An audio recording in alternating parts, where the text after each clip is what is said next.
Pak Alimin adalah hakim, Pak ya. Sudah berapa tahun jadi hakim? 28 kurang lebih, Pak. Berkenan saya langsung aja Pak supaya ini 28 tahun. Kurang lebih, Pak, 28. Oke, 28 tahun sudah menjadi hakim. Saya tanya, selama 28 tahun itu pernah nggak menerima hadiah dari Langsung, Pak. langsung pernah tidak menerima hadiah? Di Maumere, Pak, pernah. Ayam sama telur, Pak. Menerima hadiah ayam.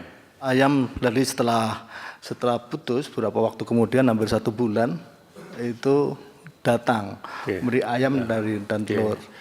Itu Karena, kan maaf, saya boleh ini, Bapak, sedikit? Salah.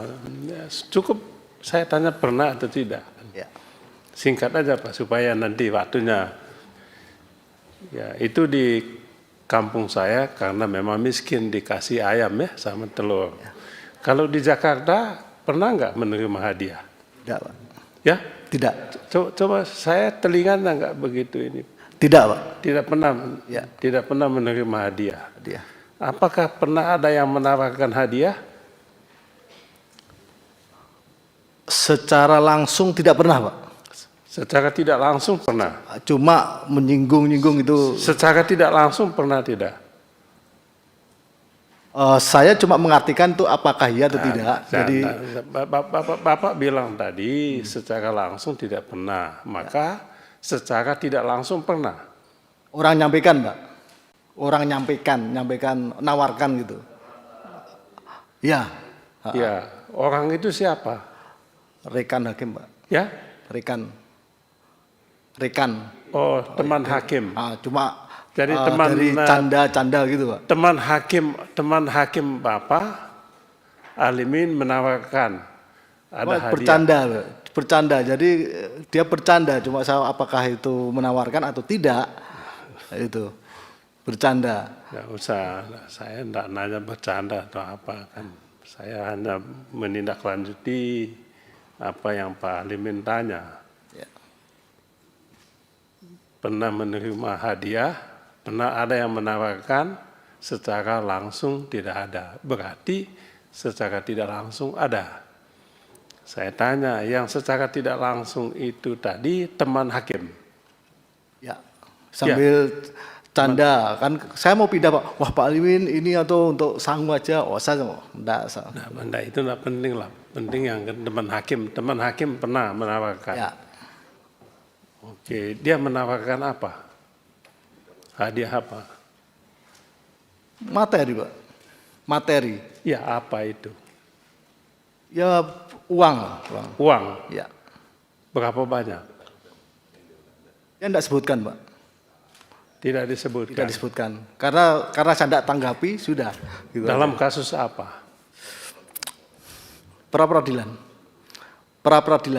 Oh, pra-peradilan berarti kan pidana. Sebentar. Bapak pernah di pengadilan Jakarta Selatan? Jakarta Selatan. Oh, pernah di Jakarta Selatan? Jakarta Selatan, Pak. Oh, ya menarik ini Pak. Tolong waktunya agak karena menarik di. Saya kasih waktu buat Pak Beni, silakan. Jakarta Selatan. Berapa lama di selatan? Kurang lebih 2,5 sampai 3 tahun. Oke, kurang lebih tahun berapa? Sebab saya bisa nangkap nanti, kasus ini. Tahun berapa? Ya, perkara itu Sambo. Bukan, tahun berapa? Perkara tahun, saya sudah 2 tahun itu di Kalimantan Selatan, berarti sebelum itu. Anda tadi Sambo, ya? Anda yang menangani Pak Sambo? Salah satunya. Oh, mengadili. Dan yang menjatuhkan hukuman mati. Iya, benar. Iya, benar. Kami bertiga. Apakah saudara Alimin mendukung hukuman mati? Undang-undang. Saya tidak tanya undang-undang. Ya. Apakah saudara mendukung hukuman mati? Mendukung, Pak. Mendukung hukuman mati. Iya. Oleh karena itu saya memutuskan itu kemarin. Oke. Apa alasan saudara mendukung hukuman mati? Karena tingkat kejahatannya sedemikian rupa, Pak. Bagaimana pengaruhnya juga bisa efeknya terhadap institusi, efeknya terhadap masyarakat pada umumnya juga, dan dilakukan oleh orang-orang yang seharusnya tidak demikian. Kalau kasus narkotika itu Ya saya nanya kasus narkotika.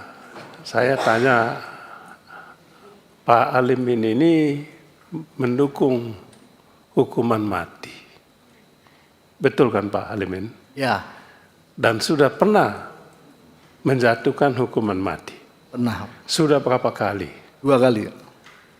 Mengapa saudara menjatuhkan hukuman mati? Itu kan mencabut nyawa orang. Benar, Pak. Itu adalah perenungan yang mendalam juga, Pak. Ya? Perenungan ketika mau menjatuhkan itu kan juga Apakah perenungan yang mendalam juga, Pak. apakah saudara mengambil posisi sebagai wakil Tuhan di dunia?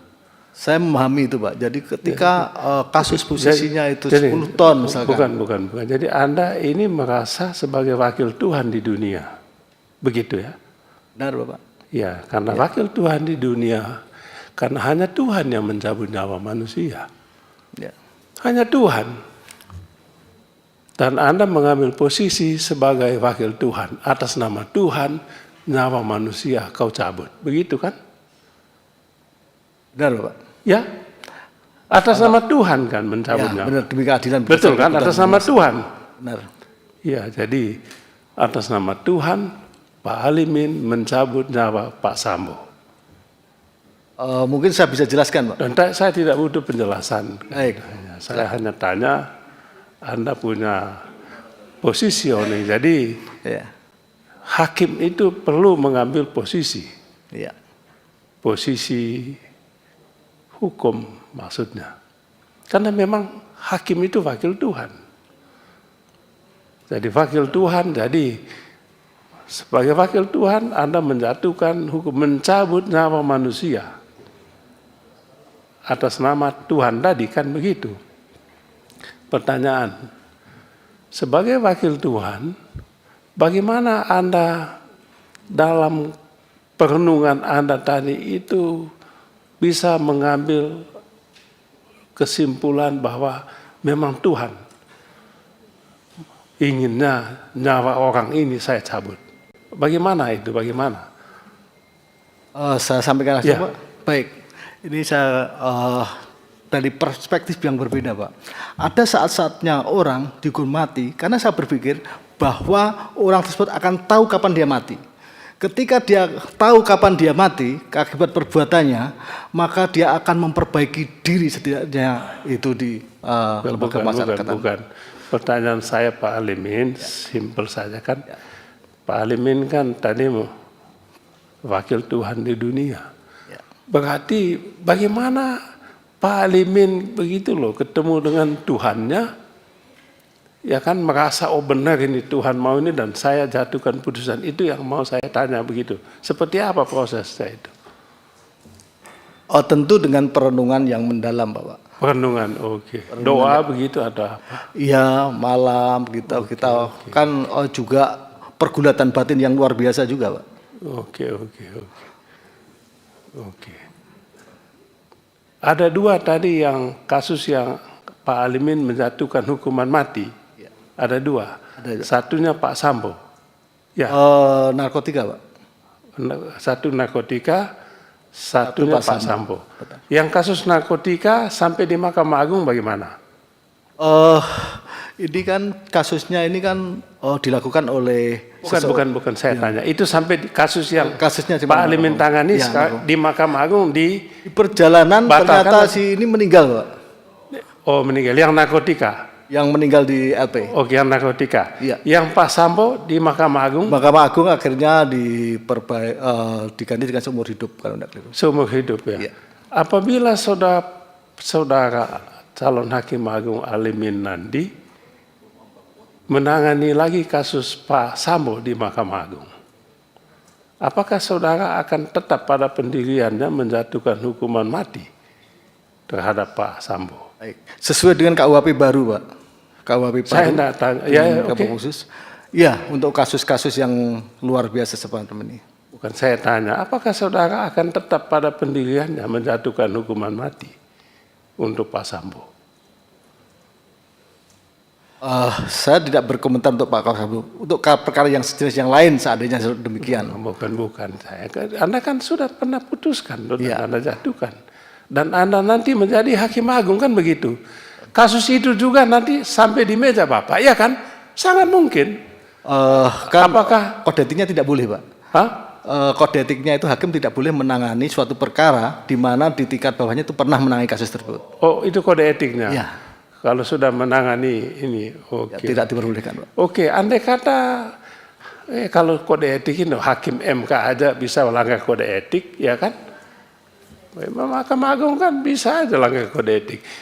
Apalagi hakim agung. Apabila nanti oke lah, nggak ada etik-etik itu. Ya, Ketua Mahkamah Agung kasih ke Pak Alimin, tolonglah Pak Alimin, tangani lagi kasus Pak Sambo ini kan gitu. Wajib Bapak tangani kan gitu. Kan tidak bisa Bapak bilang karena pelanggaran etik. Mekanismenya Kan? harus menyampaikan, Pak. Ya, Mekanismenya harus menyampaikan. Justru Bukan, kalau itu menangani malah kita itu putusannya bisa batal. kalau tetap Pak Alimin dipaksa oleh Ketua Mahkamah Agung untuk menangani kasus itu, Menolak, Bapak, dengan alasan memang tidak bisa kode etiknya. oke, Dan jadi alasan Pak Alimin akan menolak itu. ya, sesuai dengan kode etik tidak diperkenankan. Oke. Kalaupun tetap dipaksakan Pak Alimin menangani kasus itu, katakanlah tidak ada lagi hakim lain di sana, hanya Pak Alimin yang ada, ya kan? Bagaimana Pak Alimin memutuskannya? Konsekuensinya putusan itu menjadi batal, Bapak, masalahnya.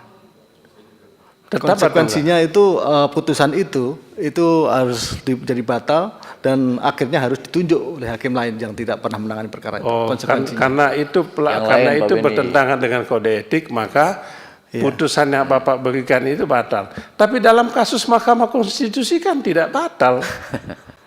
Untuk Gimana itu Mahkamah kok? Konstitusi di luar ranah dari Mahkamah Konstitusi kami tidak bisa. Loh, iya, tapi kan dalam kasus di Mahkamah Konstitusi kan tidak batal putusannya, ya kan?